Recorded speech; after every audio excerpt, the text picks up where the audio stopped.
कंबर में सिंध तरक़ी पसंद पार्टी तरफा कंबर ज़िले लाइ 1 खां 4 ग्रेड जे नौकरियुनि में बदउनवानी, ज़रई भाण ऐं हारी कार्ड में करप्शन ऐं ज़िले जे समूरनि तालुक़नि जे रेवेन्यू ऑफिसनि में हर जाइज़ कम ते रिश्वत तलब करण वारे अमल ख़िलाफ़ जनाह बाग खां एहतिजाजी मुज़ाहिरो करे डिस्ट्रिक्ट प्रेस क्लब अॻियां धरणो हयो।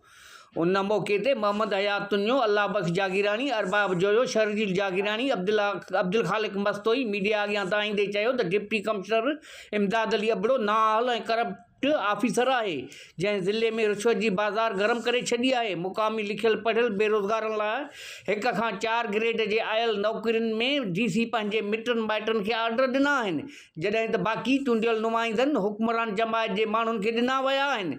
हिननि चयो त डीसी मेरिट जी लताड़ कई आहे, जॾहिं त ज़रई भाण ऐं हारी कार्डनि में तपेदारनि ऐं मुख़्तियारकारनि पिणु वॾे पैमाने ते करप्शन कई आहे, जंहिं आबादगारनि खे परेशान हाल करे छॾियो आहे। हिननि आला अख़्तियारनि वारनि इदारनि खां मुतालबो कयो त डिप्टी कमिश्नर पारां कयल करप्शन अकरबा परवरीअ जी जांच कराई वञे। कैमरामैन आदिल खोसो सां गॾु मोहम्मद मिठल खोसो, कोशिश डिजिटल कंबर।